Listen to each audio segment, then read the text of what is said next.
elle, via un support de transmission pour la communication et le partage de ressources. Nous avons donné l'historique des réseaux de communication dans les 2 siècles derniers. Nous avons donné un exemple type d'un réseau qui est constitué d'un ensemble de réseaux locaux, d'un réseau métropolitain et puis d'un réseau longue distance.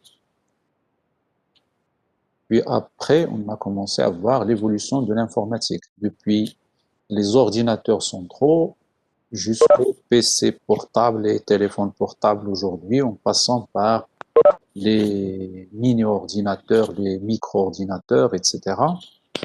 Nous avons parlé de l'intérêt des réseaux, à savoir donc le partage, la communication, la collaboration, le travail en groupe, etc. Nous avons ensuite parlé de la classification. D'accord, on a classifié, on a dit qu'on peut classifier les réseaux, parce qu'il y a plusieurs types de réseaux. On peut les classifier de plusieurs manières.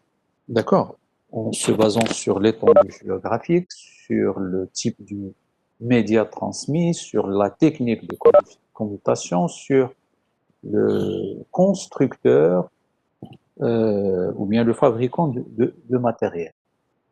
Après, nous avons donné un slide qui classifie un petit peu les réseaux plus connus, à savoir les PAN, les LAN, les WAN et les réseaux satellitaires. À la fin, nous nous sommes arrêtés sur les différentes topologies de réseaux. Nous avons dit qu'il y a plusieurs topologies, et la topologie d'un réseau, en fait, c'est la forme physique avec laquelle les machines sont connectées au réseau. D'accord? Je vais peut-être lancer l'enregistrement. Ça. Ça.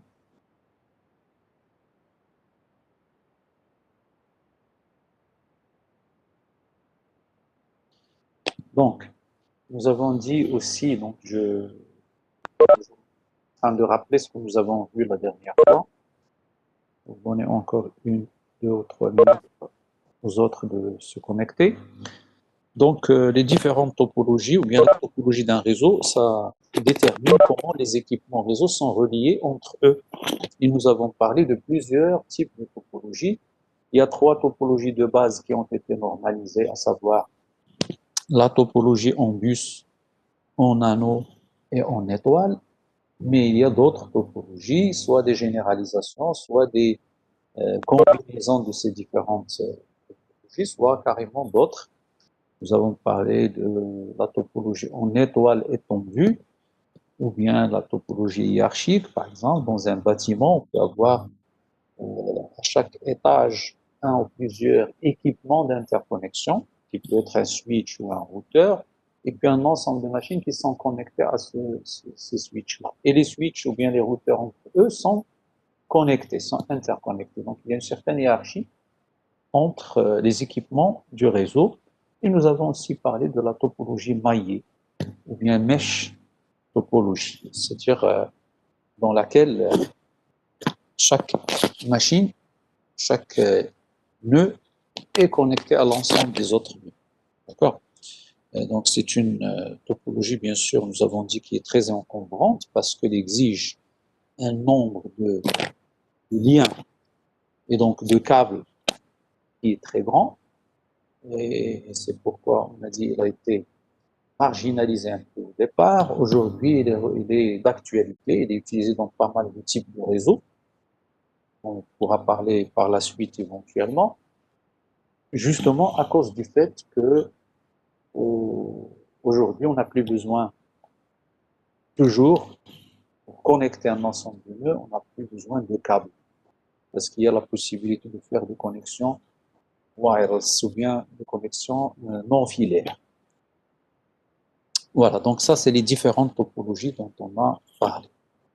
Alors, on va continuer sur ça. Donc, après avoir présenté auparavant plusieurs types de réseaux, à savoir, on les a classifiés par étendue géographique, donc les LAN, les MAN et les WAN, on va présenter rapidement chaque type de réseau. Alors, on parle de réseaux locaux, bien de LAN. LAN, pour dire Local Area Network, ou bien réseau local, ou bien réseau local d'entreprise. Parfois, vous allez trouver dans la littérature RLE, réseaux locaux d'entreprise, un réseau local d'une entreprise, ou bien d'un établissement quelconque. Alors, les caractéristiques de ces réseaux-là, lorsqu'on parle de réseau local, alors, premièrement, ils opèrent sur une étendue géographique qui est limitée. Donc, ils ne sont pas, au niveau géographique, ils ne sont pas très, très grands, parce qu'ils opèrent au niveau d'un établissement, par exemple, du réseau local d'une entreprise, d'un établissement, d'une école, etc. Donc, géographiquement, il est limité, contrairement aux autres qu'on va présenter par la suite. Alors, ces réseaux-là, ils ont aussi la caractéristique de permettre l'accès multiple aux médias. Si je reviens sur ce schéma-là, sur ce slide-là, ce que vous voyez là, ça, c'est une topologie d'un réseau local. Un bus. On appelle ça un bus. Ou bien ça, un anneau. Ou bien ça, une étoile. Alors, si on regarde les topologies qui sont faites des topologies de réseaux locaux, en général, on constate que toutes les machines sont connectées au même support. Vous voyez par exemple le bus R1, toutes les machines sont connectées à ce bus. Et donc, toutes les machines, lorsqu'ils veulent envoyer des données, d'accord, des informations, lorsqu'ils ont des informations à envoyer, à échanger avec les autres nœuds, ils vont utiliser le même support.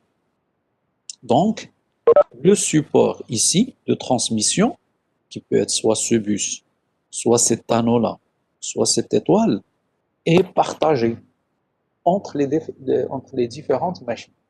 Donc, il y a un accès multiple au support.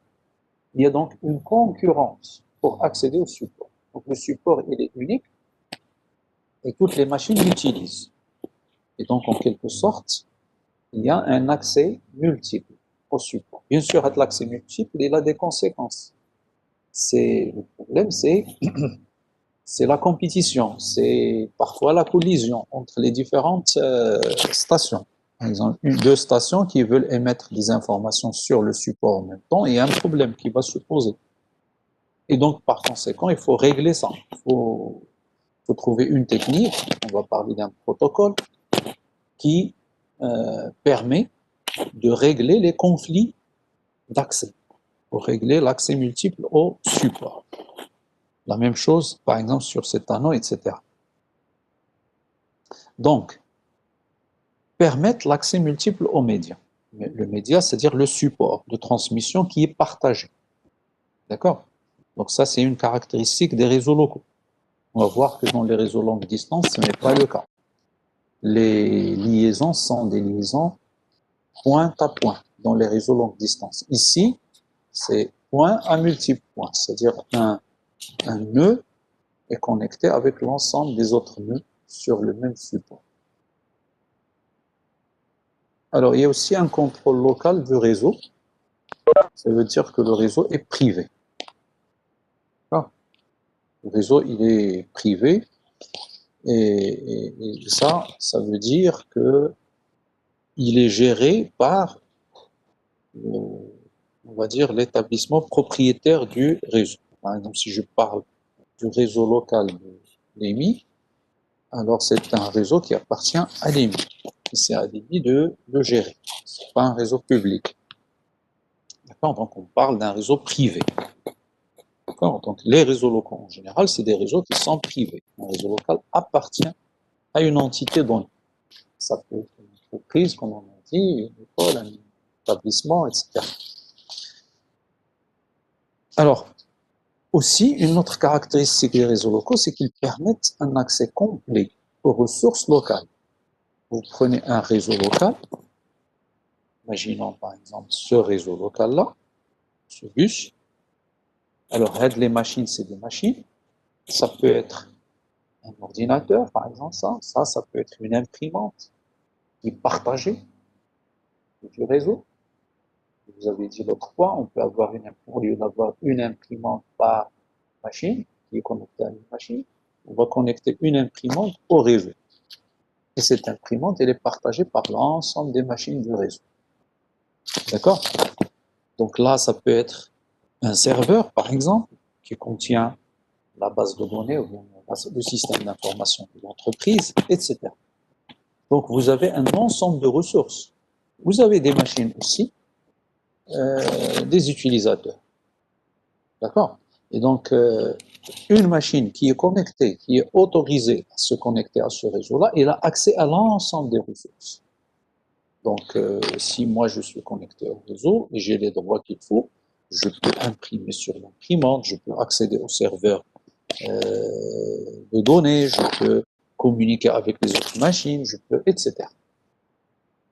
Et c'est ça ce que ça veut dire que c'est ça ce que ça veut dire qu'ils permettent un accès complet aux ressources locales. Les ressources locales, c'est les ressources du réseau local. Ils sont offertes, ils sont à la disposition des clients ou bien des utilisateurs du réseau local. D'accord? Ils ont donc accès à ces ressources-là. Bien sûr, puisque c'est un réseau privé, seuls les gens qui font partie de l'entité qui possède le réseau ont droit à accéder à ce réseau et donc ils ont droit par conséquent, moyennant des autorisations, à accéder aux ressources de ce réseau. Donc il y a un accès complet aux ressources locales. Alors, ils connectent des équipements physiquement adjacents à un réseau local. Une autre caractéristique, c'est qu'ils connectent, on va dire, des équipements qui sont physiquement adjacents. Si vous regardez les trois topologies, vous avez une machine qui est connectée à ce réseau-là, elle est adjacente avec les autres machines qui sont là, puisqu'ils partagent le même support. C'est-à-dire, cette machine-là, par exemple, celle-là, lorsqu'elle envoie quelque chose sur le réseau, donc il y a une trame ou bien un message qui sort de cette machine, donc sous forme d'un signal, il est diffusé, le signal il est diffusé sur ce support, et donc l'ensemble des machines qui sont ici récupèrent ce signal-là, donc récupèrent l'information. Vous voyez, donc là, il y a un partage de l'information qui circule, qui transite sur le support, parce que les machines sont adjacentes. Pour l'homme, ils sont connectés au même support. La même chose ici. Par exemple, si je prends cette machine-là en particulier, lorsqu'elle va envoyer quelque chose dans un anneau, il y a un sens de circulation, toujours. Par exemple, on va dire que le sens de circulation, c'est le sens des aiguilles d'une montre, par exemple. Alors là, donc on va avoir quelque chose comme ça. Donc l'information, il tourne sur le support. Et donc, lorsque cette machine-là, par exemple, envoie une information, elle est récupérée par la première machine, puis la deuxième, puis la troisième, etc. Elle fait le tour. D'accord? Jusqu'à ce qu'elle revienne à la machine émettrice qui a envoyé. Donc là, vous avez, encore une fois, une adjacence. Donc, chaque machine peut atteindre les autres machines directement. La même chose ici, une machine là, par exemple, qui envoie une information. Cette information, elle est envoyée ici à cet équipement-là. Ça, c'est l'équipement qui permet l'interconnexion. Ça peut être quoi, cet équipement? Ça peut être, par exemple, un hub, ça peut être un switch, ça peut être un routeur, etc. Et donc, lorsqu'on envoie l'information à cet équipement, généralement un switch, lui, qu'est-ce qu'il va faire? Il peut diffuser à l'ensemble des autres machines qui sont connectées. D'accord? Et donc là, il y a, donc c'est pourquoi on dit ici que il connecte des équipements physiquement adjacents. Et je n'ai pas besoin, autrement dit, de faire plusieurs sauts pour arriver à la destination. Ce n'est pas le cas, par exemple, dans un réseau longue distance, on va le voir. Dans un réseau longue distance, si je prends comme exemple le réseau Internet, qui est le plus grand réseau longue distance qui existe, le réseau Internet, vous envoyez à partir de votre machine, vous êtes allumé par exemple Vous envoyez un mail à quelqu'un qui se trouve aux États-Unis, par exemple. Vos machines, les deux machines ne sont pas adjacentes, bien sûr. Votre message, il va sortir de votre machine, il va transiter à travers le réseau local de l'EMI. Puis après, si je reviens à ce schéma-là, par exemple, imaginons que votre machine, elle est là, c'est la machine E, ici. Vous envoyez un message, le message, il est récupéré par le switch, qui lui-même va l'envoyer à cet autre switch, puis envoyer à ce routeur, puis envoyer sur le réseau FDDI, par exemple, et puis il arrive au routeur qui nous fait sortir vers l'extérieur, donc la passerelle par défaut, et qui va l'envoyer sur le réseau Internet.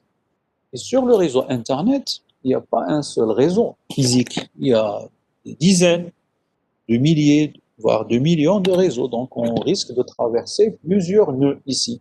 On va faire plusieurs sauts jusqu'à arriver au réseau de destination du destinataire, celui à qui vous avez envoyé, si quelqu'un se trouve, je ne sais pas moi, par exemple, au MIT, par exemple, l'Institut de technologie MIT, donc il est connecté sur sa machine dans le réseau local du MIT, donc là, on va traverser l'Internet, puis arriver à ce réseau-là, puis à la machine de la personne à qui vous avez envoyé votre message. Vous voyez, donc le message est parti de votre machine, la machine E, il a fait plusieurs sauts, une dizaine de sauts ici sur l'Internet, puis il arrive, il va atterrir dans la machine du destinataire. Et donc là, c'est pas adjacent, c'est plusieurs sauts. D'accord? On va faire donc plusieurs sauts pour arriver à la destination. Alors que dans un réseau local, non, on fait un seul saut directement. On va aller vers l'équipement d'interconnexion ou bien on va aller sur le support qui est partagé, donc tout le monde récupère l'information quasi instantanément, on va dire. Alors, des exemples de réseaux locaux. Là, on a donné les caractéristiques d'un réseau local. Alors, des exemples, vous avez l'exemple le plus connu dans le monde et de loin, c'est le réseau Ethernet. Le réseau Ethernet. Le réseau Ethernet, c'est un réseau local qui est apparu aux années 70, dans les années 70, et il est apparu dans un premier temps sous forme d'un bus, comme ça. Il avait la topologie d'un bus dans sa version initiale. D'accord? Un bus, c'est un câble. Un câble, dans dans les premières versions d'Ethernet, ce câble était un câble coaxial, un coax. câble coaxial, le câble de l'antenne de التلفازة ou de parabole ou شي حاجة, ça ressemble à ça. Donc au départ, c'était ça. D'accord? Et les machines sont connectées grâce à un certain nombre de transceivers, de connecteurs, à ce câble-là, et ils partagent, donc ils communiquent entre eux. Bien sûr, Ethernet, il a évolué avec le temps.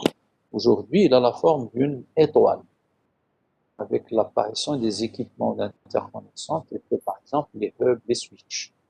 Et donc là, il a la forme d'une étoile plus qu'un bus. D'accord? Donc c'est ça le réseau Ethernet.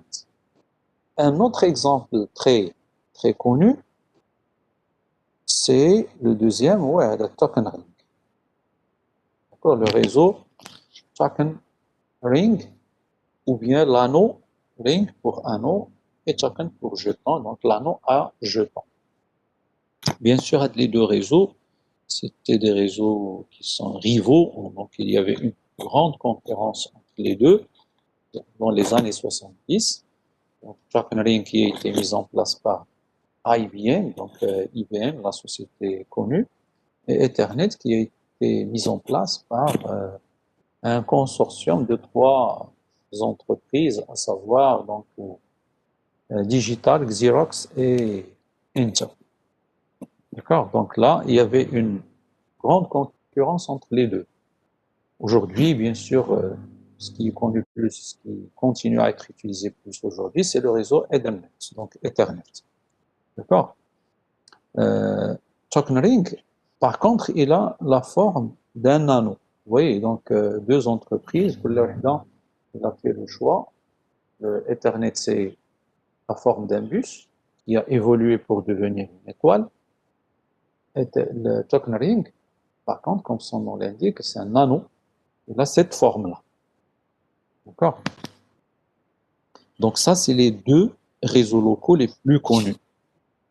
Et bien sûr qu'on aura l'occasion, dans le cours réseaux locaux, de les détailler, de les décortiquer, de les voir plus en détail au deuxième semestre. D'accord? On va parler de ces deux réseaux comme étude de cas, on va les comparer, on va voir comment ils fonctionnent, etc.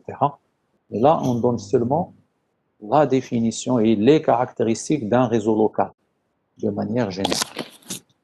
D'accord? Donc là, vous avez deux exemples de réseaux locaux à retenir, Ethernet et Token Ring. Donc voilà les caractéristiques d'un réseau local. Alors, deuxième catégorie de réseaux, c'est les réseaux métropolitains. Donc après les réseaux locaux, là vous avez les réseaux métropolitains, les MAN, Metropolitan Area Networks. Il y a les réseaux métropolitains. En fait, ils ressemblent beaucoup aux réseaux locaux dans leurs caractéristiques, sauf qu'ils sont un peu plus grands. Donc, les réseaux métropolitains, ils opèrent sur une étendue géographique plus grande. Ça peut être un grand campus dans lequel il y a plusieurs écoles, plusieurs universités, etc. Chaque université, chaque école, chaque faculté ou chaque école ou chaque institut a son propre réseau local.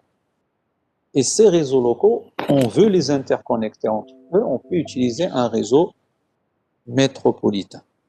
D'accord?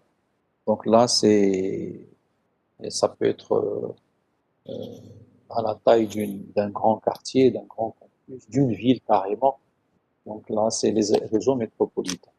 Mais les autres caractéristiques sont pratiquement, à part cet aspect taille, cet aspect fédérateur, parce qu'un réseau métropolitain, on peut le voir, il est souvent utilisé comme un réseau fédérateur de plusieurs réseaux locaux. Donc, on voit qu'il relie, il interconnecte les réseaux locaux entre eux.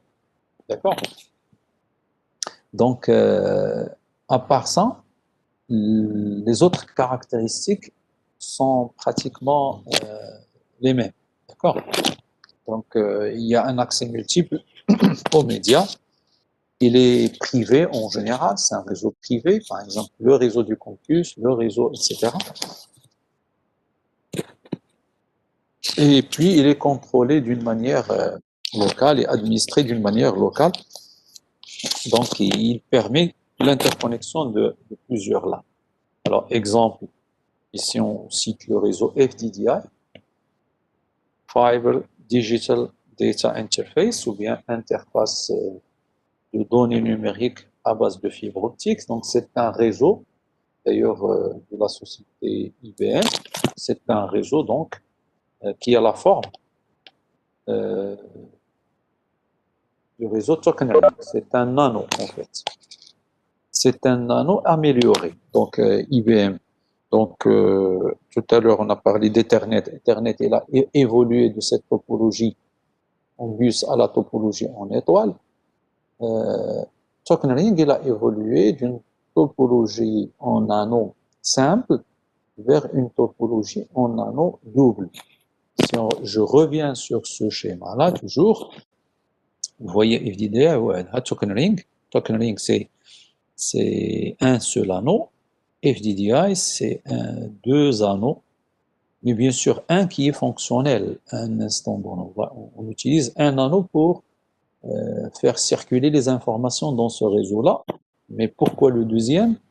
C'est en cas de problème, en cas de panne au niveau de l'anneau principal, on va aller vers l'anneau secondaire ou bien l'anneau de secours, en quelque sorte. Alors, pourquoi ça? Parce que justement, parmi les inconvénients du réseau Token Ring, qui pose un grand problème, c'est lorsqu'il y a une panne, lorsqu'il y a une anomalie au niveau de l'annonce. Par exemple, ici, le risque, c'est quoi? C'est que le réseau soit coupé. Et donc, il n'y a plus de communication. Parce qu'ici, l'information circule d'une machine vers une autre sur l'anneau. Donc, il faut qu'il soit une boucle fermée, circulaire. D'accord?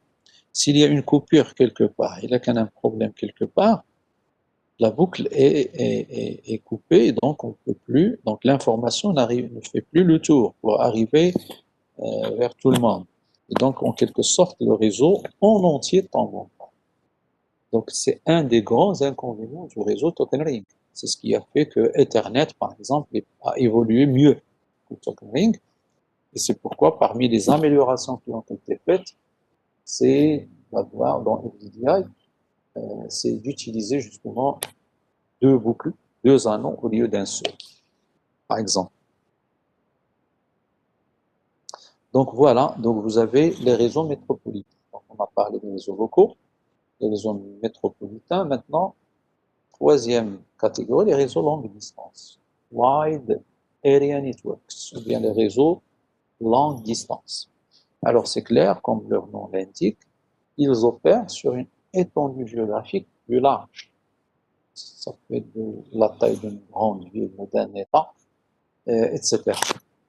Ils permettent l'accès à travers des liaisons séries qui sont de faible vitesse par rapport à des débits qui sont plus petits que les débits qui sont utilisés dans les réseaux locaux, par exemple, ou bien les réseaux métropolitains. D'accord? Le contrôle du réseau, il est fait par un opérateur télécom. Donc, il est public. Donc, ça aussi, c'est une des caractéristiques. Donc, là, on parle de réseau public, contrairement aux réseaux locaux, etc., qui sont des réseaux privés. Donc, ici, un réseau longue distance, ça peut être, par exemple, le réseau d'un opérateur téléphonique, par exemple, Télécom, Orange ou Inouï, etc. Il est public parce qu'il peut être utilisé par tout le monde. C'est pas comme un réseau qui appartient à une entreprise, il ne peut être utilisé que par les gens de l'entreprise. Euh, et donc, ici, donc, il est dans le domaine public. On parle d'un réseau public. Alors là, ils permettent accès complet ou la partielle aux ressources, on va dire, qui sont sur le réseau, qui sont proposées sur le réseau, qui sont distantes en général, selon, bien sûr, un paiement. Donc, chaque utilisateur, ou chaque client, chaque usager de ce réseau-là, il a un certain nombre de ressources qu'il peut utiliser selon un contrat qu'il a souscrit avec l'opérateur. Et donc, si on n'a pas accès à toutes les ressources, on a accès à généralement une partie des ressources. D'accord? Alors, une autre caractéristique, c'est que ça permet d'interconnecter des équipements qui sont physiquement distants. Contrairement à tout à l'heure, dans les réseaux locaux, on a parlé d'équipements qui sont adjacents. D'accord? Les équipements sont proches les uns des autres dans un réseau local. Ici, non. Physiquement, ils sont distants.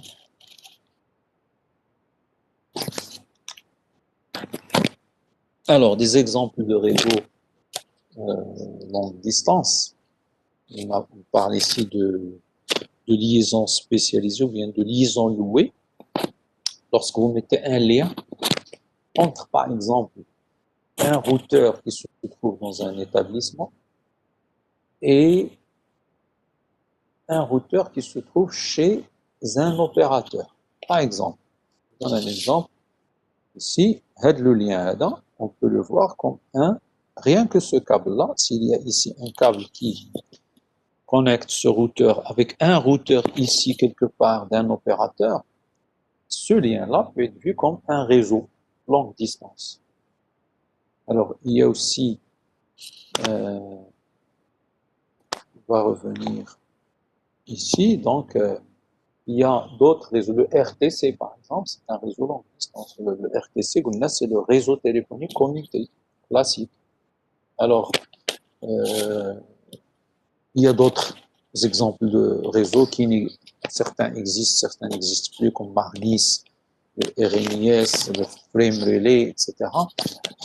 Mais on peut donner un exemple, d'autres exemples, tels que le réseau d'un opérateur téléphonique.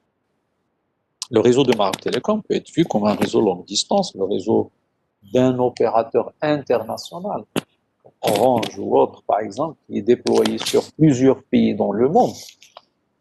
En particulier au Maroc, par exemple, c'est un réseau longue distance. Et on peut citer aussi le réseau le plus grand, le réseau longue distance le plus grand et le plus connu, qui est le réseau Internet, bien sûr, on peut le citer aussi. Voilà, donc là, vous avez les trois types de réseaux dont on a parlé, du plus petit vers le plus grand, à savoir les réseaux locaux vers les réseaux longue distance, en passant par les réseaux métropolitains. Bien, alors on va parler aussi de la question, lorsqu'on parle de réseau, on parle d'interconnexion. Donc vous avez un ensemble de nœuds qu'on veut interconnecter. Et interconnecter des nœuds entre eux, ça veut dire, par exemple, puisqu'on veut que chaque nœud, chaque machine soit capable de communiquer avec chaque autre machine du réseau. D'accord? N'importe quelle machine peut être connectée à n'importe quelle autre machine dans le réseau. Et pour cela, si on essaie de les interconnecter physiquement directement, on va avoir une explosion combinatoire au niveau des câbles de connexion. Imaginez par exemple, ça c'est pour introduire la notion de commutation, l'intérêt des techniques de commutation. D'accord? Imaginons par exemple si je prends un réseau, comme le réseau téléphonique par exemple, sachant qu'il y a 300, bien sûr, c'est une valeur qui est sous-estimée aujourd'hui, il y a beaucoup plus que ça. Moi je pense rien que ça comme exemple. Si vous prenez 300 millions d'abonnés dans le monde, aujourd'hui il y a plus que ça. 300 fois 10 à la puissance 6 abonnés. D'accord? Donc là, et vous essayez d'interconnecter chaque abonné avec un autre abonné directement. Donc vous avez un ensemble de nœuds et vous voulez les interconnecter d'une manière un peu maillée. J'allais avec le schéma de tout à l'heure, les topologies. Donc théoriquement, si on veut essayer de faire ça, vous avez 1, 2, 3, 4, 5 nœuds par exemple ici. Si on veut les interconnecter, il nous faut combien de liens?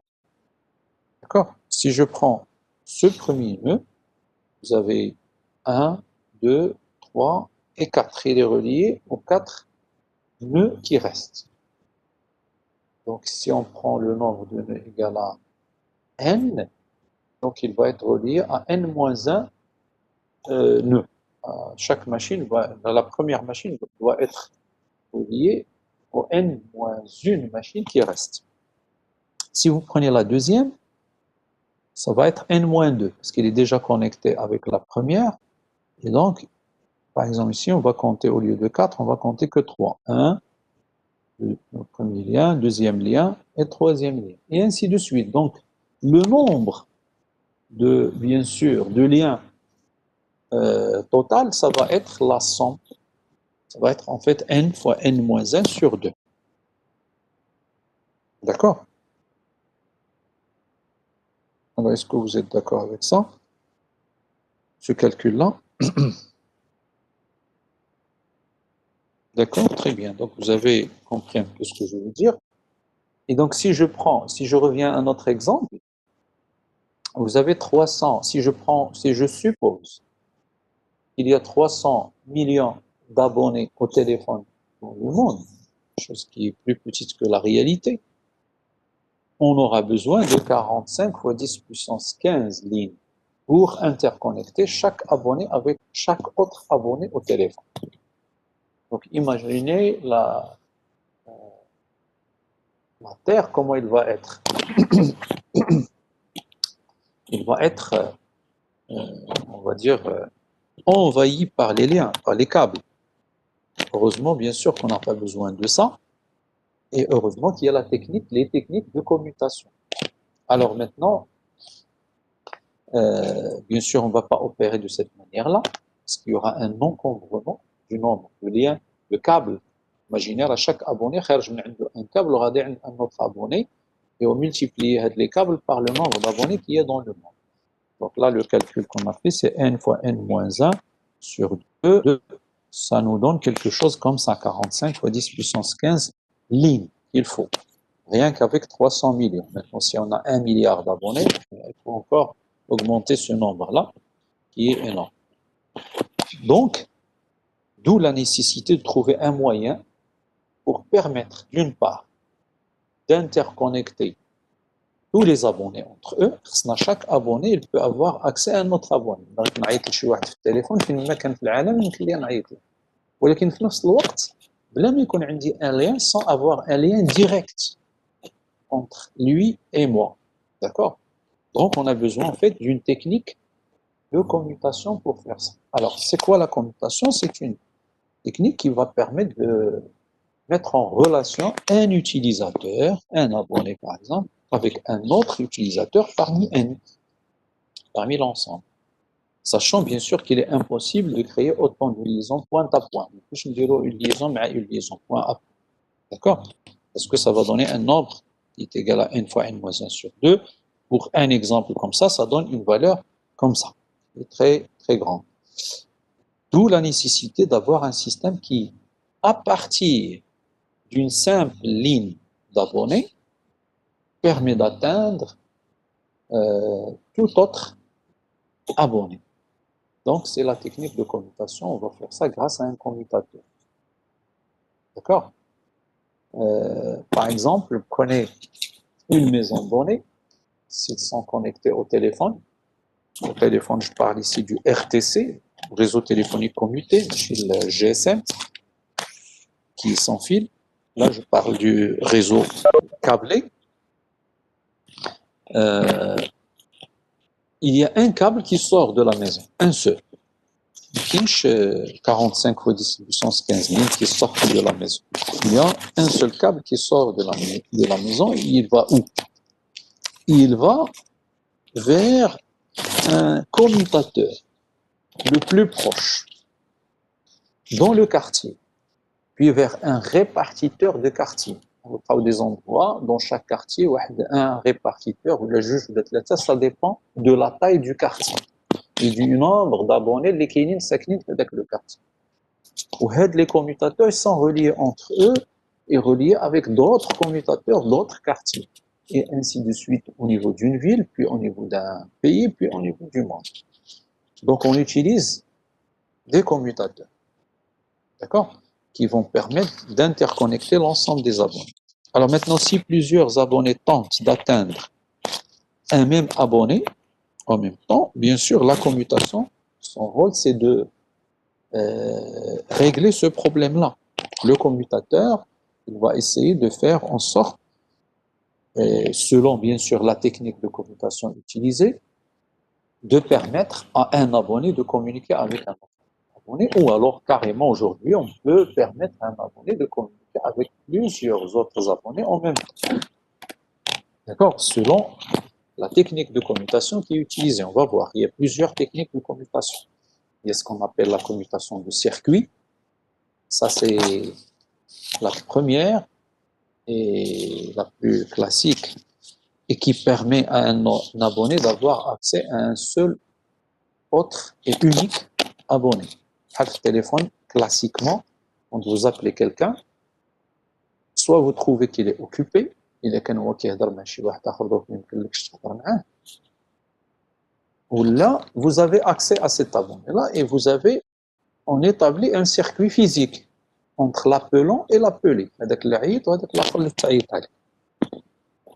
Et personne d'autre ne peut rentrer dans ce circuit-là, personne d'autre ne peut communiquer avec ces deux-là. D'accord? C'est dans le cas classique. Il y a un circuit physique qui s'établit entre l'appelant et l'appelé. Alors aujourd'hui, il y a bien sûr moyen, grâce aux commutateurs qui sont de plus en plus intelligents, grâce à, on va dire, à l'avènement de l'informatique, qui a envahi le monde des télécoms. Aujourd'hui, les télécoms, c'est grande partie, c'est de l'informatique, c'est des programmes, c'est des commutateurs avec des algorithmes, des protocoles qui s'exécutent dessus, etc. Et ça permet justement de faire des visioconférences, des téléconférences, des audioconférences, c'est-à-dire on peut parler à plusieurs dans une communication. D'accord? Donc un réseau, en conclusion, on peut dire qu'un réseau à commutation assure une connectivité physique totale, c'est-à-dire tout nœud peut atteindre tout autre nœud via des commutateurs. Donc on va traverser un certain nombre de commutateurs pour arriver à notre destination. Ce qui entraîne une interconnexion logique totale vue de l'utilisateur. Pour l'utilisateur final, il est connecté à chaque utilisateur dans le monde. يعني انت عندك التليفون ديالك بالنسبه لك بحال راك انت tu es connecté avec chaque abonné, chacun qui possède, chaque personne qui possède un téléphone dans le monde, tu peux l'atteindre. يعني logiquement بحال راك انت connecté معاه directement, un lien direct. Au lieu dans la réalité, non, c'est pas le cas parce que on n'est pas connecté directement, on est connecté à travers un certain nombre de commutateurs, donc en utilisant une technique de commutation. Donc en fait, on a répondu à la question d'Yel, on veut que tout le monde soit connecté, et en même temps, on ne veut pas encombrer le réseau, on ne veut pas qu'il y ait une connexion directe entre chaque deux abonnés donnés. D'accord? Donc c'est ça, les techniques de commutation. Alors, maintenant les techniques de commutation, il y a plusieurs. Il y a ce qu'on appelle la commutation de circuit. D'accord? C'est la première. Il y a la commutation de messages. Et il y a aussi la commutation de paquets. D'accord? Donc il y a plusieurs techniques de commutation. On va les décrire rapidement. On va décrire chacune et ses caractéristiques. Et chaque type de réseau utilise une certaine technique de commutation parmi ces techniques-là. Alors, la première, c'est la technique de commutation de circuit. Alors, la commutation de circuit veut dire qu'il y a un circuit physique. Un circuit physique matérialisé par une continuité électrique qui est établie à l'initialisation de la communication entre l'émetteur et le récepteur et que ce circuit-là reste pendant toute la durée de la communication. C'est ce qu'on appelle une commutation de circuit. D'accord? L'exemple le plus connu, c'est le RTC, le réseau téléphonique commuté. Alors, imaginez donc le réseau, le fixe, non? Classique. Il a utilisé cette technique, comprenez. C'est la commutation de circuit. Alors, qu'est-ce que ça veut dire ça? On va aller vers un petit schéma qui nous montre ça. On revient pour voir les caractéristiques. Vous voyez, ça, c'est un schéma simplifié d'un réseau téléphonique commuté qui utilise la technique de commutation de circuit. Vous avez un abonné ici, le téléphone d'un abonné, qui veut communiquer avec un autre abonné quelque part. Donc, voilà la ligne d'abonné. L'abonné est connecté à un commutateur le plus proche d'eux, je ne sais pas. Donc là, vous avez un commutateur. Un commutateur, il a plusieurs ports d'entrée et plusieurs ports de sortie. Donc lorsqu'il y a une demande de connexion, lorsque vous appelez un numéro donné, vous faites une demande de connexion, le réseau, le wedge, l'ensemble des commutateurs, il va essayer de vous relier avec la personne que vous avez appelée.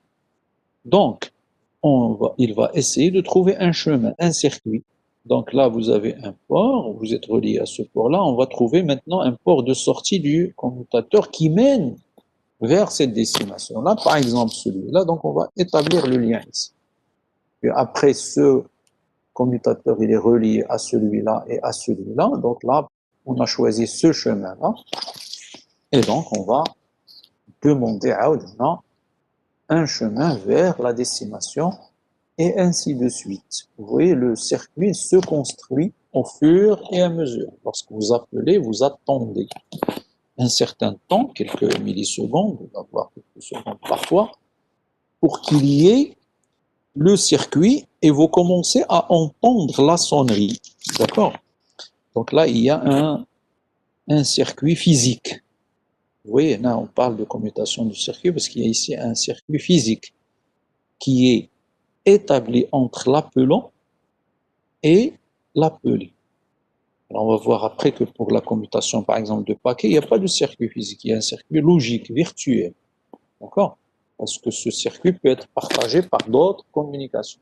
Là, ce circuit, c'est un circuit physique réel établi entre l'appelant et l'appelé. Il ne peut pas être partagé par d'autres. هذا n'est plus joignable, هذا n'est plus joignable. D'accord? Bon, le réseau téléphonique classique est occupé parce que il utilise un circuit physique qui n'est pas partagé entre l'appelant et l'appelé. Ça, c'est la commutation du circuit. Donc, il y a une mobilisation de la bande passante du circuit. Il y a on va dire la bande passante, c'est-à-dire le débit le réseau, il est dédié à la communication. D'accord? Donc, on va utiliser un certain nombre de fréquences pour communiquer. Alors, la bande passante, elle est dédiée, d'accord, à ces deux interlocuteurs, les deux communicants, donc à savoir l'appelant et l'appelé. D'accord? Il y a la commutation. Ça, c'est un schéma qui montre la commutation de circuit. Donc, je reviens maintenant pour voir les caractéristiques de cette commutation-là. D'abord, il y a un temps d'établissement du circuit constant et court. Donc, le temps d'établissement du circuit. En fait, dans la commutation du circuit, il y a trois phases. Peut-être qu'on va les détailler par la suite. Je nomme les trois phases. Première phase, c'est quand vous appelez quelqu'un en utilisant un téléphone, le RTC, vous passez par trois phases. Il y a la première phase. La première phase, c'est lorsque vous composez votre numéro, le numéro de l'appelé, et vous demandez donc l'établissement du circuit. Vous demandez la connexion. Ça, c'est la première phase, dans laquelle vous composez, vous appuyez sur OK et vous attendez. Alors, une fois que l'appelé, celui que vous avez appelé, décroche son téléphone, on peut dire que maintenant, le circuit est établi. L'étape d'attente, il y a l'étape de la phase d'établissement du circuit. Le circuit est établi, l'ouverture. Donc, lorsque le destinataire décroche son téléphone, là, on peut dire que le circuit est établi. Et on rentre dans la deuxième phase. Et la deuxième phase, c'est la phase d'échange. On a un échange entre l'appelant et l'appelé. Il y a échange de quoi? Alors, lorsqu'il s'agit du téléphone, c'est un échange de paroles, de voix. Donc, c'est des messages qui sont envoyés. Vous parlez, un signal qui est envoyé, lui, il répond, un signal qui vient dans votre sens, etc. Donc là, c'est un échange de l'information, qui peut être de la voix, mais ça peut être aussi des données. On peut envoyer de la data, on peut récupérer de la data, etc. Donc, il y a un échange, la phase d'échange. C'est-à-dire, première phase, établissement de la connexion, une fois que l'autre décroche. Deuxième phase, échange de données. Quand vous parlez, ça va, bonjour, etc. Troisième phase, lorsque vous raccrochez les téléphones, le téléphone ça s'appelle la libération de la connexion. D'accord? Alors, là, on a le temps, un temps d'établissement du circuit qui est constant et court. Donc, c'est le moment entre le moment où vous avez composé le numéro et le moment où vous commencez à entendre la sonnerie, ça veut dire là, on a établi, on a trouvé un chemin, on a atteint la personne demandée et on attend qu'il réponde. Avec le moment, il est en général court, il fiche beaucoup de temps, il est constant en général. Deuxième caractéristique, format d'information libre, c'est-à-dire c'est de la voix, c'est des données, etc., qu'on peut échanger. Alors, troisième caractéristique importante, il n'y a pas de stockage des informations communiquées. Ça veut dire les circuits, les commentateurs, dans un réseau téléphonique commuté, ne stockent pas l'information. Ils établissent un circuit. Une fois le circuit établi, on passe à l'étape d'échange de l'information. Donc, il y a des informations qui circulent ici. Ce que vous dites, ce que vous écrivez, etc., il est envoyé sur ce circuit-là pour arriver à la destination, et puis l'inverse, l'information revient à l'émetteur, etc.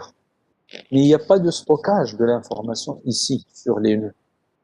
D'accord? Parce que c'est fait pour, en fait, échanger de la voix. On ne peut pas envoyer à quelqu'un bonjour, dire à quelqu'un bonjour, et bonjour va être stocké ici un certain temps, puis stocké ici, puis il va arriver en retard. Puis après la réponse, donc là, c'est un flux continu de l'information. Il n'y a pas de stockage de l'information. D'accord? Donc, pas de stockage des informations, des taux de connexion et d'activité faibles. En général, quand vous appelez dans un réseau téléphonique, c'est pour passer un message. Et donc, la durée en général n'est pas très longue. Contrairement, on va voir, par exemple, dans le cas des réseaux informatiques, on peut avoir des taux d'utilisation et des taux d'activité et de connexion qui sont grands, qui sont longs. Vous pouvez vous connecter sur Internet, sur un réseau local, pendant des heures. C'est ce qu'on on cherche quelque chose, donc on est connecté au réseau pendant plusieurs minutes, voire plusieurs heures. Par contre, au téléphone, en général, c'est une question de quelques minutes. On appelle, on discute et puis on arrête. Donc, il y a aussi la notion de symétrie. Donc, c'est ce genre de réseau. Ça veut dire quoi? Ça veut dire que le débit est identique à la source et à la destination. Il y a un flux d'informations qui arrive. Il doit être récupéré, traité de la même manière. D'accord? Avec la même vitesse. D'accord? Donc là, il y a un débit qui est identique aux extrémités. Alors, l'ordonnancement est garanti. L'information, lorsqu'elle est envoyée d'une source vers une destination, elle garde l'ordre. C'est un message. Bonjour, ça va, comment vas-tu? Bonjour, ça va, comment vas-tu? Il y a un ordre. On va voir que dans les réseaux informatiques, en particulier pour la technique de commutation de paquets, l'information peut arriver en désordre. D'accord? Elle peut arriver en désordre. Bien sûr, si elle arrive en désordre, il faut la réordonner. C'est un travail qui va se faire à la réception, alors, chez le destinataire. Mais ça peut exister dans les réseaux téléphoniques. Non, il y a un ordre, il y a un circuit qui est établi. Donc l'information transite sur ce circuit dans l'ordre. D'accord? Alors il y a aussi la question de facturation qui va dépendre du temps et de la distance en général. Dans les réseaux téléphoniques, en général, la facturation se fait en fonction du temps, la durée de la communication et de la distance en général. Lorsqu'on parcourt de grandes distances, c'est pas la même chose que lorsqu'on fait des appels locaux, etc. Parce que là, on va utiliser des ressources, plusieurs ressources. On va mobiliser plusieurs ressources dans plusieurs réseaux, parfois qui appartiennent à des opérateurs qui sont différents. Et donc, il y a des surfacturations entre les opérateurs. Quand vous appelez quelqu'un, vous êtes à Rabat, vous appelez quelqu'un à Rabat, c'est pas la même chose que vous êtes à Rabat, vous appelez quelqu'un à Lyon, ou là, c'est pas la même chose quand vous appelez quelqu'un en Europe, là, aux États-Unis, etc. Donc, là, donc le temps et la distance rentrent dans le processus de facturation en général. Donc ça, c'est la commutation du circuit. Alors, il y a un autre type de commutation qu'on appelle la commutation de message. C'est parmi les commutations aussi qui ont été utilisées dans les réseaux Telex, mais aussi dans les réseaux informatiques, les premiers réseaux informatique, donc dans le réseau ARPANET par exemple, pour envoyer des données entre deux machines. Par exemple, généralement, les premières applications qui ont été utilisées sur Internet, c'est la messagerie électronique ou bien le transfert de fichiers. Donc ça, c'est parmi les premières applications de l'Internet. Internet, qui nous fait quelques applications, quelques services de base liés à la messagerie électronique, le mail, ou le transfert du fichier. Vous avez un document, un fichier que vous voulez envoyer à quelqu'un, ou là, vous voulez récupérer de quelqu'un. Alors, dans la commutation de messages, la technique qui est utilisée, donc il n'y a pas ici un schéma qui le montre, mais on va utiliser un des deux schémas pour montrer ça. Par exemple, je voudrais envoyer de cette machine-là un fichier à cette autre machine-là en utilisant la technique de commutation de messages. Comment ça va se passer? Mon message va sortir, donc mon fichier va sortir de ma machine et va atterrir dans le premier routeur que je vais rencontrer. Par exemple, ça c'est un routeur. Et donc le fichier est stocké totalement sur ce routeur. Vous voyez, le fichier كامل كيتحط هنا, تيتستوكا complètement.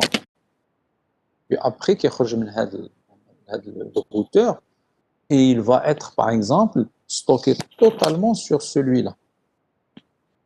Puis après, il est envoyé en entier, puis stocké totalement ici. Puis après, envoyé en entier, stocké ici, puis envoyé en entier vers le destinataire. Ça, c'est la commutation de message. Un message, lorsqu'il transite, il transite dans sa totalité. Alors, on va voir ici les caractéristiques. Donc, un message est un ensemble d'informations logiques formant un tout qui est envoyé de l'émetteur vers le récepteur en transitant nœud à travers le réseau. Un message, c'est un ensemble d'informations logiques. Par exemple, ça peut être un mail, ça peut être un fichier, un document. Vous envoyez un document à quelqu'un. Donc, kullu, il doit être envoyé d'un seul coup. C'est un message. D'accord? Il transite dans le réseau d'un nœud à un autre nœud. D'accord? D'un routeur vers un autre routeur. ما كيمكنش نصيفطوا une partie ونخليو une partie لهذيك كنصيفطوه كامل. Alors, des exemples d'utilisation, le télégraphe, le téléx, la messagerie électronique dans ses premières versions au niveau de l'Internet, transfert de fichiers aussi, on peut citer FTP par exemple, File Transfer Protocol, protocole de transfert de fichiers dans ses premières versions. ils font de la commutation de messages. Alors, la commutation de messages, les inconvénients de là, c'est qu'elle exige des mémoires de stockage qui sont importantes sur les nœuds intermédiaires. C'est normal. Imaginez que vous envoyez un fichier de plusieurs mégaoctets d'une source vers une destination. Alors, quand vous envoyez votre fichier de votre machine, il va atterrir, comme on a dit, sur ce routeur-là.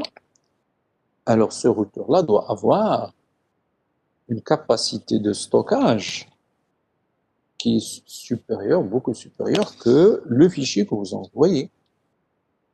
Donc là, on doit avoir, si le fichier contient, je ne sais pas moi, 50 mégas, on doit avoir minimum ici 50 mégas de libre pour qu'on puisse le stocker avant de l'envoyer vers le nœud suivant, la machine suivante, et ainsi de suite. Vous voyez, donc ça exige des mémoires de stockage importantes sur les nœuds intermédiaires.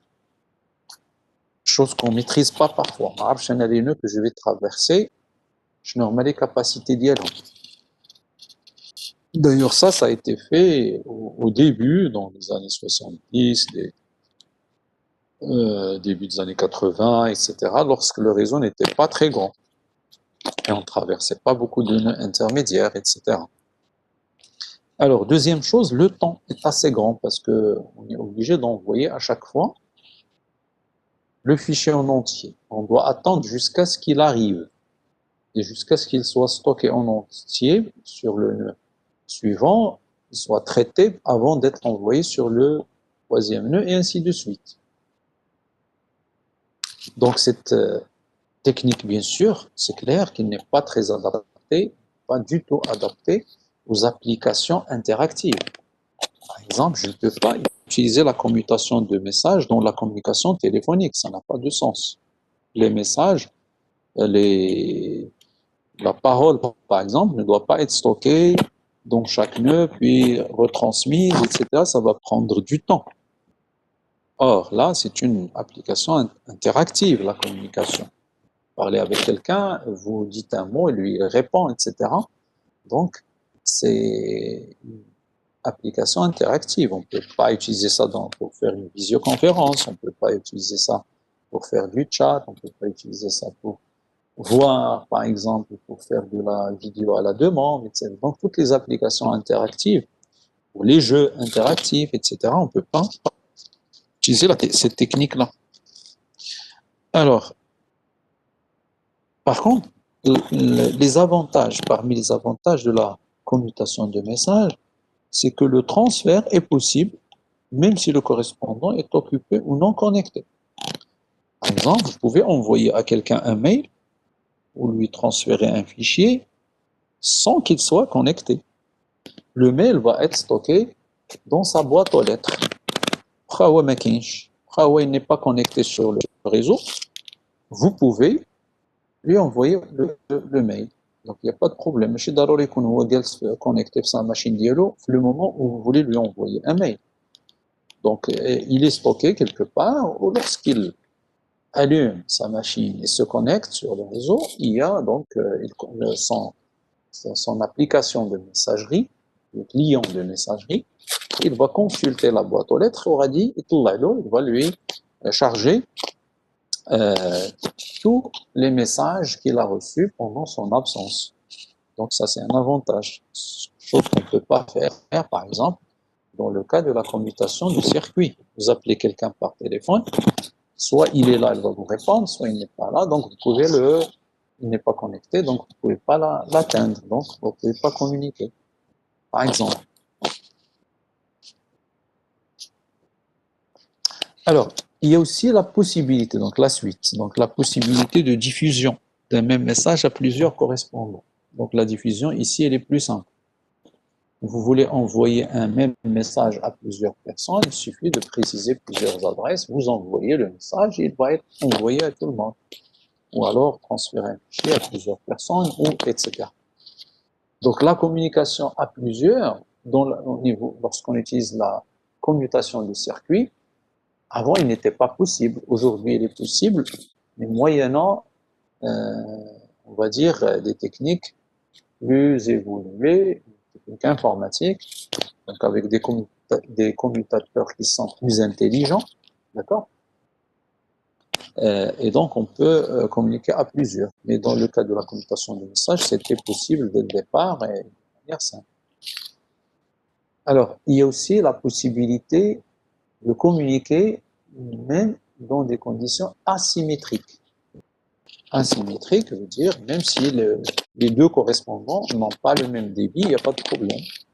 Donc vous envoyez à quelqu'un, vous avez un grand débit, et lui il a un petit débit, c'est pas grave, donc le message il va être stocké, et il va attendre jusqu'à ce qu'il soit transféré complètement. D'accord? On n'est pas obligé d'avoir l'émetteur et le récepteur ne sont pas obligés d'avoir le même débit. Alors là aussi, il y a la question d'envoi dans un seul sens. Et puis, bien sûr, la réponse va prendre un autre chemin s'il y a une réponse. Vous envoyez un mail à quelqu'un, donc c'est simplexe, ça s'envoie dans un même sens. Maintenant, la réponse, c'est un autre envoi, c'est différent, donc ça n'a rien à voir. C'est pas comme le cas d'une communication téléphonique où on fait du full duplex en même temps, les deux communiquent et dans les deux sens. Il est asynchrone. Asynchrone, ça veut dire les deux correspondants ne sont pas obligés d'être en même temps connectés au réseau.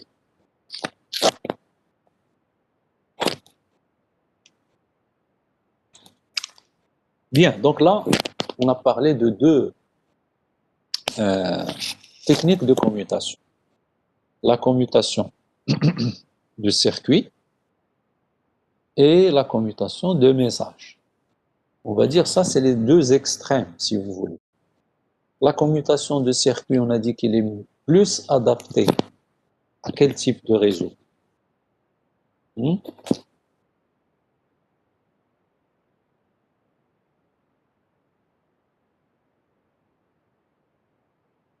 Oui,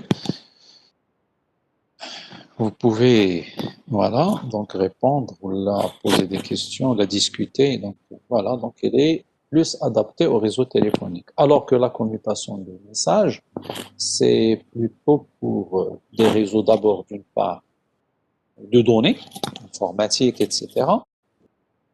Et aussi lorsqu'il s'agit d'applications qui ne sont pas interactives, applications qui ne sont pas exigeantes en termes de temps de réponse.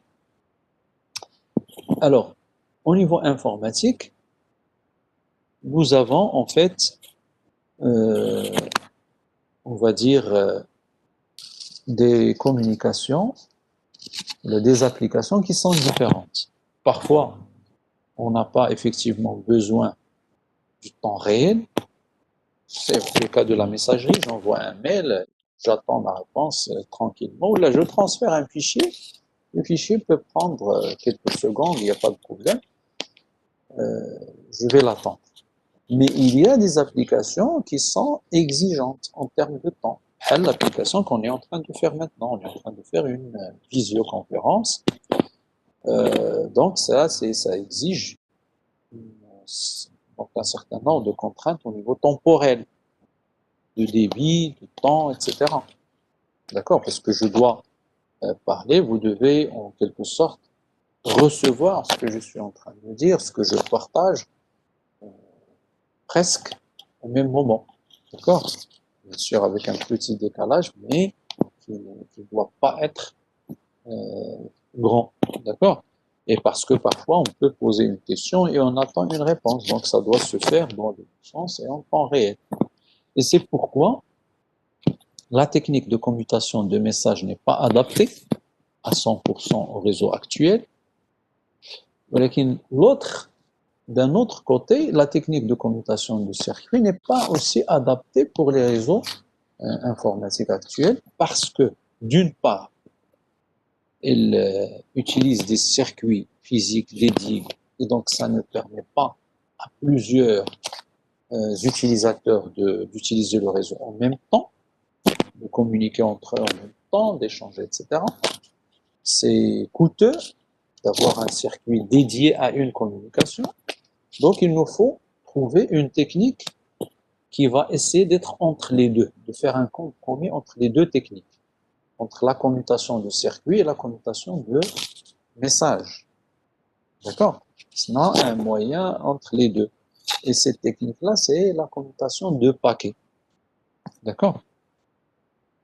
Alors, la commutation de paquets, c'est une technique entre les deux. Il va essayer de prendre les avantages de la première technique et les avantages de la deuxième et les relier, les lier, les combiner pour avoir une technique mieux adaptée au réseau informatique actuel. On appelle ça donc la commutation de paquets. Alors, c'est quoi cette commutation de paquets? Alors, la commutation de paquets, ça consiste à subdiviser un message, à segmenter un message. Vous avez un message à envoyer, vous le divisez, vous le subdivisez en plusieurs unités, en plusieurs parties, qu'on va appeler justement des paquets. Un message est subdivisé en plusieurs paquets. Ces paquets-là, on les appelle parfois des cellules aussi. D'accord? Une cellule, c'est un paquet qui a une taille fixe, généralement petite. D'accord? On parle de cellules. Donc, il y a donc la commutation de paquets. Il y a des dérivés de la commutation de paquets, tels que la commutation de trame, la commutation de cellules, etc. Ça, c'est des termes qui sont utilisés, mais la base, à l'origine, c'est ce qu'on est en train de dire, c'est la commutation de paquets. Donc, on a un paquet, c'est un message qui est segmenté. Donc, on prend une partie du message qu'on va appeler un paquet. Ces paquets sont transmis de commutateur en commutateur jusqu'au destinataire. Donc, au lieu d'envoyer le message en entier, il y a plusieurs paquets et on envoie paquet par paquet. Donc, d'une part, ma prochaine de la contrainte de l'espace mémoire sur les nœuds intermédiaires, parce que le message quand même, on ne va pas envoyer le message en entier d'un seul coup. On va envoyer paquet par paquet. Donc, le paquet il est de petite taille par rapport au message initial. Donc, chaque paquet est mémorisé dans des tampons du commutateur, donc les équipements d'interconnexion qu'on va traverser, des commutateurs, donc des routeurs, etc. L'acheminement des paquets se fait soit en mode connecté, soit en mode non connecté. Alors là, ça demande un peu plus d'explication. On va parler du mode connecté, mode non connecté par la suite. L'essentiel pour l'instant, c'est que notre message, on le subdivise en plusieurs paquets plus petits et on va envoyer ces différents paquets vers la destination. Et donc là, on va essayer de, comme j'ai dit, de combiner les avantages de la première et la deuxième technique. Alors, premièrement, lorsqu'on va subdiviser le message en plusieurs paquets, on risque de perdre le séquencement. Pourquoi? Parce que parfois, on peut envoyer les paquets sur des chemins qui sont différents. Ça, c'est un avantage et un inconvénient. L'avantage, vous prenez un paquet, vous l'envoyez sur un chemin, le deuxième paquet du même message, vous l'envoyez sur un autre chemin, donc vous gagnez du temps. En parallèle, la destination. D'accord? Le problème, c'est que le deuxième, le chemin était, il y a moins d'embouteillage, donc le réseau n'est pas congestionné, parlant en jargon réseau, il peut arriver avant le premier. Donc, on risque de perdre le séquencement. Donc, l'ordre n'est pas garanti. Mais bien sûr, on va le reconstituer à l'arrivée. Donc, l'avantage, c'est la rapidité. L'inconvénient, c'est que ça demande un peu plus de temps pour réordonner le message. Si je les paquets, pour reconstituer le message initial avant de le donner au destinataire. D'accord? Chaque paquet contient les informations nécessaires à l'acheminement ou un label identifiant le flux. D'accord? multiplexage par étiquette MPLS ou commutation de cellules ATM. Alors, bien sûr, lorsque vous prenez un message, vous le subdivisez en plusieurs paquets, à la réception, il faut les réordonner. Le problème, c'est que, comme information, comment on va, à votre avis, étant donné un message, donc je passe sur le schéma. Vous voyez, ça c'est la commutation de paquets. Vous avez un ensemble de nœuds qu'on va traverser, des routeurs par exemple. Non, les couleurs, elles ont une signification. Ça veut dire quoi? Ça veut dire que, par exemple, le vert foncé, c'est un même message, c'est les paquets d'un même message. Le vert clair, c'est des paquets d'un autre message. Là, vous avez par exemple le violet ou le rose, c'est un autre message. Donc, chaque message est subdivisé en plusieurs paquets. Voilà. Et ils sont envoyés. D'abord, il y a une mutualisation des ressources. L'avantage, c'est que vous voyez sur un même liage nucléaire, qui est des paquets de différentes couleurs. Ça veut dire sur le même chemin, on partage, le chemin il est partagé entre plusieurs messages qui sont différents. Chose qu'on ne pouvait pas faire ici, par exemple. On a un circuit physique, il est dédié à une même connexion. C'est-à-dire, هذا qui communique مع هذا, le circuit ديالهم, حتى شي واحد ما يقدر يقيس فيه. Par contre, le chemin, il est partagé. D'accord? On a d'autres couleurs, par exemple, vous voyez ici le gris, il y a ici le blanc, il y a le rose, etc. Sur des mêmes chemins, on peut trouver plusieurs paquets de différents messages. D'accord? Donc on subdivise et on envoie. Problème, il y a à la réception, la destination, il faut reconstituer chaque message. هادو en vert foncé sont يتجمعوا بيناتهم. Donc d'abord, il y a une séparation interflux. هاد الخضر foncé, c'est un flux. Le vert clair, c'est un autre flux. Le blanc, c'est un autre flux. Le rose, le gris, etc. Donc il faut séparer les flux, c'est la première. Deuxième, il faut ordonner chaque flux. Chaque flux, le vert foncé ou brasso, le paquet le etc. Il faut garder l'ordre. Parce qu'il faut imaginer que vous avez envoyé un fichier ou un mail, etc. Ça le mail ou bonjour, ça va, demain réunion à 10h, tu informes tout le monde, etc. Le message يوصل بحال هكا ماشي توصل la fin du message ديال الاولى عاد الوسط عاد etc. Donc qu'est-ce qu'il faut comme information pour si vous voulez reconstituer un message à la réception? Alors, il y a camarade qui est comme donné l'heure d'envoi. Malheureusement, non. Parce que la date, imaginez, le schéma, un seul émetteur. Imagine sur le réseau, un même destinataire, il joue des messages de plusieurs émetteurs. D'accord?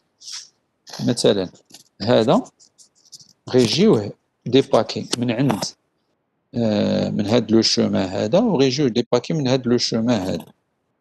D'accord?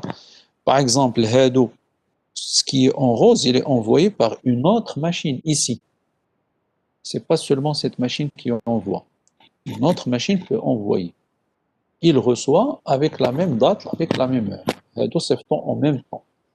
Comment il va distinguer ce qui a été envoyé par la première machine ou la deuxième?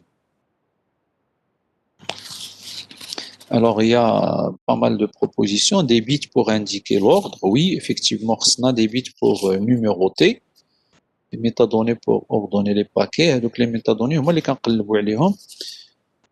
donc l'ordre et l'ordre des paquets. Alors, oui, donc vous avez parlé effectivement de l'ordre. Quand vous dites l'ordre, c'est-à-dire on doit numéroter les paquets. C'est ça ce que ça veut dire. parce que l'ordre شنو تتعني l'ordre مابقيتش نقولوا حنا هذا الاول هذا etc. خاص لو ريسبتور اللي يعرف هاد l'information هو ما عرفش. Donc l'émetteur, avant l'envoi, il doit lui préciser, il doit numéroter les paquets d'IL. Quand vous subdivisez un message en plusieurs paquets, chaque paquet, ça a un numéro. Le premier, c'est 1, le deuxième, 2, 3, 4, par exemple. Ça, c'est comme exemple. Là, il y a plusieurs techniques. Maintenant, je parle d'un exemple. On aura l'occasion de parler de ça en détail, par exemple, le réseau Internet. Je sais comment ça se passe. Au niveau de l'Internet, il y a en fait un certain nombre d'informations qui sont transférées dans le message et qui nous permettent de faire ça, de garantir ça. Alors, il y a la question de numérotation, elle n'est pas suffisante. Imaginez les paquets en vert foncé, مثلا هذا le 1, هذا 2, هذا 3, هذا 4.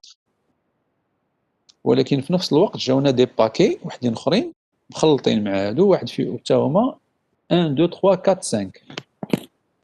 دونك ال1 مع ال1 ولا يمكن لي ناخذ لو 1 ديال الفير فونسي وندير ونتبعو بلو 1 2 ديال الفير كلير مثلا par exemple. Donc c'est des flux différents. Donc il suffit pas de numéroter les paquets, il faut aussi distinguer les flux. D'accord? Il faut ici dans le quelqu'un a parlé des étiquettes. Effectivement, des étiquettes, par exemple, maintenant, on parle de labels, par exemple, dans le cas de réseau MPLS,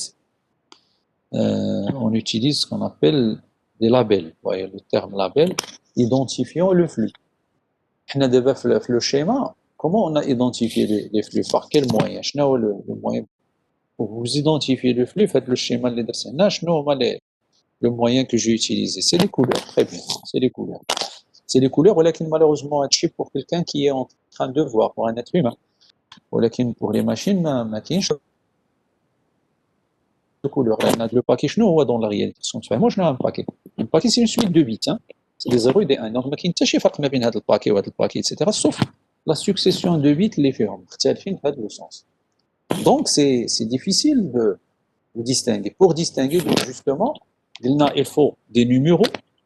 Les paquets, la partie, on va réserver une partie dans chaque paquet dans laquelle on va mettre un numéro, le numéro du paquet. Mais aussi, on va réserver une partie dans laquelle on va mettre un identifiant du flux lui-même. D'accord? Avec l'identifiant du flux, on verra après, ça peut être quoi. Alors, on peut se baser sur, par exemple, pour chaque flux, un identifiant particulier. Il y a des sources, des machines différentes à l'origine qui ont envoyé avec l'identifiant. Comment on va le faire? Ça peut être par exemple l'adresse de la machine qui a envoyé. D'accord? Pour identifier le flux jamais de la machine ou le flux jamais une autre machine. هذه عندها ال 1 و 2 و 3 ديالها لي باكي ديالها, ولكن هذه حتى هي راه عندها ال 1 و 2 و 3. دونك باش ما نخلطوهمش خصنا نيدونتيفيو بان هذا جاي من هاد لا ماشين وهذا جاي من هاد لا ماشين الاخرى. Donc on peut se baser sur les adresses qui sont uniques, par exemple. ولكن une même machine, il peut envoyer plusieurs flux. بحال هذا l'exemple, هنا عندنا الخضر كلير والخضر فونسي. D'accord? Une même machine, إلا درنا l'adresse, راه les flux, les deux flux خارجين من la même adresse source وغاديين la même adresse destination. Donc خصنا un autre moyen en plus de, par exemple, l'adresse, etc. Donc ça, c'est des problèmes qu'il faut régler pour réordonner des paquets d'un même message et ne pas les mélanger. Donc ça, c'est la technique de commutation de paquets qui est plus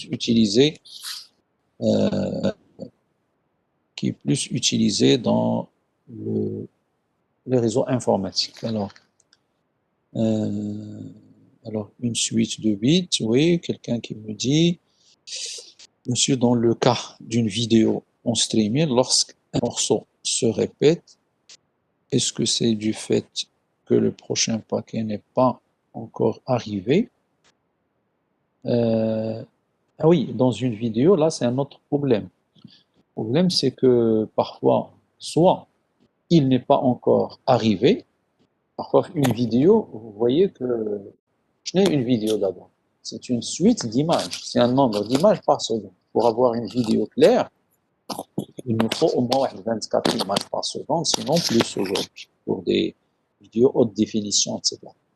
Donc, on va envoyer une première image, deuxième, troisième, etc.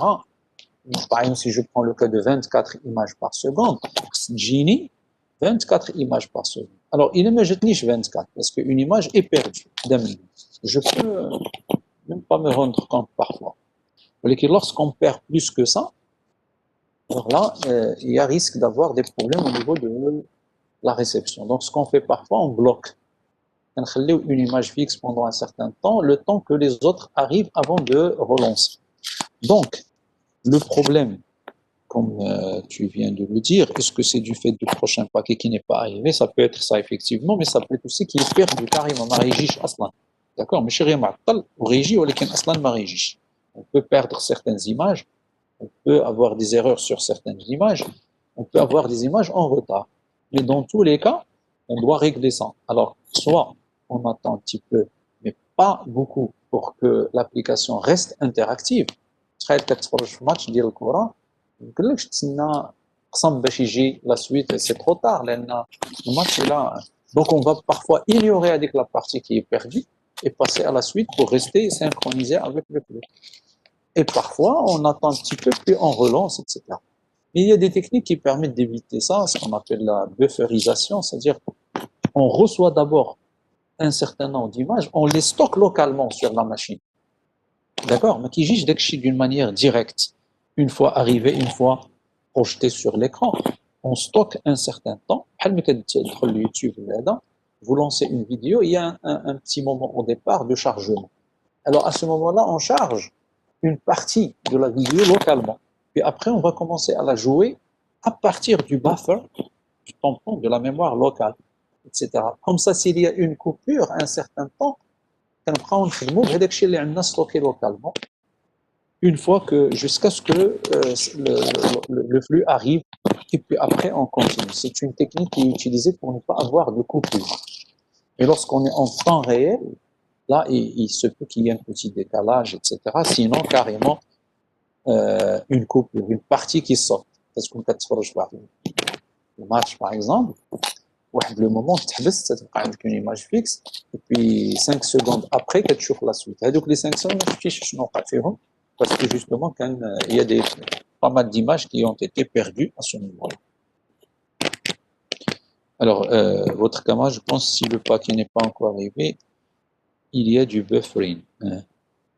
هي اللي هضرت عليها هاد لا تكنيك de bufferisation ou bien de stockage local. Bien, alors voilà, donc ça c'est les techniques, comme j'ai dit, de commutation. On en a parlé en détail, c'est important. Alors pour finir, je pense que il me reste 2 slides, c'est important, je vais les présenter. Et on va s'arrêter là, comme ça la prochaine fois on va parler de la normalisation, puis après rapidement, et puis après on va rentrer dans les couches du réseau. Alors, ici, c'est une comparaison entre deux techniques. D'accord? La technique de commutation de messages et la technique de commutation de paquets dans les réseaux informatiques. Donc, pourquoi la commutation de paquets est plus intéressante que la commutation de messages? D'accord? Alors, imaginons un cas. Ça, je vous enverrai après un devoir libre à faire, dans lequel vous allez trouver un exercice qui permet de faire ces calculs. Un exercice qui reprend de l'exemple et qui essaie de montrer par des calculs le temps de traversée d'un message dans un réseau entre une machine source A et une destination B. Vous avez A qui envoie un message à B. On peut le faire de deux manières, soit par la commutation de messages, soit par la commutation de paquets. Si on le fait par la commutation de messages, donc le message sort de 1 et atterrit dans le nœud N1, premier nœud, par exemple le premier routeur. il va être stocké. غنتسناو هنا حتى كيوصل le message complètement. Puis après, on l'envoie à N2. De même, et ainsi de suite, jusqu'à ce qu'on arrive à B. On dit la technique de commutation de message. La technique de commutation de paquet, on va subdiviser le message en plusieurs paquets. On envoie le premier paquet, puis le deuxième, puis le troisième, etc.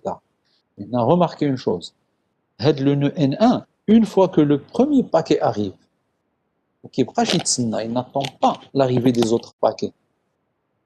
Il commence à envoyer le premier paquet. Vous voyez, on va gagner du temps avec ça. Et puis il reçoit le deuxième, il l'envoie, il reçoit le, etc.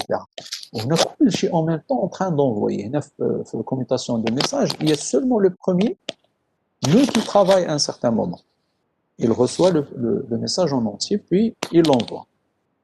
Après ça, il termine. Maintenant, la commutation de paquets, non.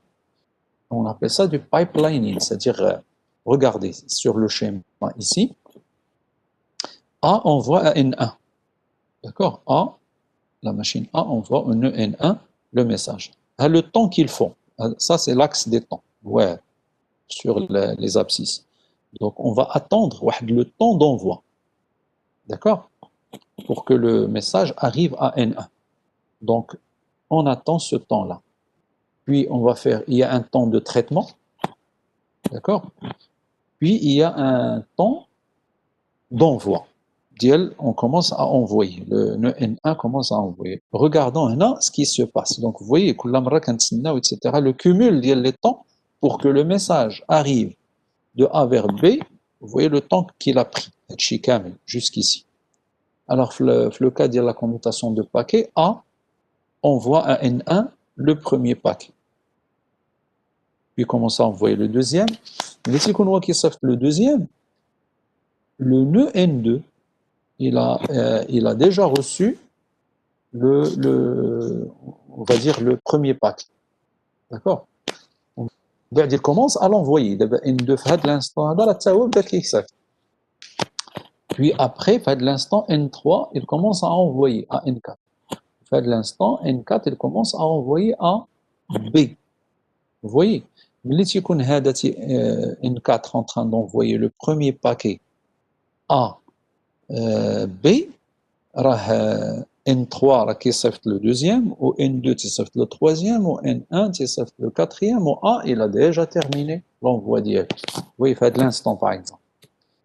Et ainsi de suite. Hada Raïsali fait de l'instant, Hada Raïsali fait de l'instant, Hada Raïsali fait de l'instant, etc. On termine. C'est-à-dire B, il a reçu à cet instant-là tous les paquets, c'est-à-dire il a reçu le message en entier. Contrairement à la communication de message qui va prendre plus de temps. D'accord? Donc on aura un exercice sur lequel on va travailler. Et là, il faut savoir qu'il y a 3 temps dans la transmission. Lorsqu'un nœud envoie un autre nœud, une machine envoie une autre machine, il y a le temps d'envoi. C'est le temps qu'il faut pour que cette machine-là envoie tous les bits. Il va mettre tous les bits du message sur le support. Ensuite, il y a le temps de transition. Le temps de transmission, c'est le temps que fait un bit pour arriver au nœud suivant. Et il y a un troisième temps, le temps de traitement, qu'on a représenté ici par une autre couleur ici, petite. D'accord, un petit carré, un rectangle. C'est le temps de traitement. Lorsqu'on reçoit un message, il faut le stocker, puis ensuite envoyer. Donc, c'est ce temps, le temps de latence, le temps qu'il passe dans le nœud avant qu'il soit envoyé. Donc, il y a 3 temps. Je vais revenir sur cet aspect-là, parce que c'est important. On aura ça dans un autre exercice. Et je termine par la comparaison entre le mode connecté et le mode non connecté. D'accord?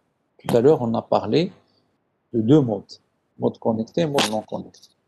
Alors, ce qu'on appelle aussi le CONS, Connection Oriented Network Service, ou la Connectionless Network Service. Donc, un service en mode connecté ou un service en mode non connecté, ça veut dire quoi? C'est comme la commutation du cercle. Vous vous rappelez tout à l'heure, nous avons dit que pour communiquer, il faut d'abord établir un circuit, donc établissement de la connexion. Deuxième phase, l'échange de données. Troisième phase, fermeture de la connexion. D'accord? Donc il y a trois phases dans le mode connecté. Dans le mode non connecté, il y a une seule phase. On n'a pas besoin d'informer. Alors pour comprendre les deux modes, comparer l'appel téléphonique classique avec l'envoi d'un mail ou là d'une lettre postale carrément. Le mode connecté, comme si vous appelez quelqu'un par téléphone. D'accord? Vous passez par trois étapes. Vous composez son numéro, vous appuyez sur OK. Donc, vous demandez une connexion. Donc, l'établissement de la connexion, dès la première phase. Deuxième phase, lorsqu'il décroche, il accepte, on rentre dans la deuxième phase. Il y a l'échange. Vous parlez, vous communiquez, etc. Troisième phase, vous appuyez sur raccrocher, donc vous raccrochez, donc vous libérez la connexion. Donc, il y a trois phases. Le cas d'une lettre, d'un mail, il y a une seule phase. Je veux envoyer à quelqu'un un mail, mais donc il n'y a que la phase d'envoi. D'accord? Il n'y a pas la phase d'établissement de la connexion, il n'y a pas la phase de libération de la connexion. Alors donc là, la comparaison entre les deux, c'est qu'ici, il y a un établissement de connexion dans le mode connecté. Les paquets de communication n'ont pas d'adresse, parce que quand on communique, on précise l'adresse la première fois au moment d'établissement de la connexion. Vers l'échange, pas besoin d'adresse. Il y a une libération de la connexion à la fin. Les paquets sont reçus de façon séquencée, garde l'ordre, et présence du destinataire obligatoire. C'est synchrone, c'est qu'on les deux. Les communicants par téléphone, c'est qu'on les deux personnes. La diffusion est un peu difficile. Pour le mode non connecté, il n'y a pas de connexion, on n'établit pas de connexion au départ. Vous envoyez une lettre, vous écrivez la lettre, vous l'envoyez. Vous écrivez un mail et vous l'envoyez. Adresse dans chaque datagramme, vous envoyez une lettre à quelqu'un. Vous écrivez l'adresse. Vous voulez lui envoyer une deuxième lettre juste après, par exemple, une heure après, vous êtes obligé aussi d'écrire l'adresse, etc. Il n'y a pas de procédure de libération de la connexion. Les datagrammes ne sont pas séquencés. L'ordre n'est pas garanti. Donc, c'est un réordonnancement à la fin. Et puis, présence destinataire n'est pas nécessaire ici. Vous envoyez un mail à quelqu'un, il n'est pas obligé d'être connecté. Et puis, on peut diffuser en multipliant l'envoi à plusieurs adresses. Voilà. Donc, je vais m'arrêter là et vous laisser poursuivre vos cours. Donc, la prochaine fois, on va repartir à partir de ça, puis continuer sur notre cours. Alors maintenant, est-ce qu'il y a des questions? Est-ce qu'il y a des choses à préciser? Non? Ok, donc bon courage et à la prochaine. Donc je vais arrêter là.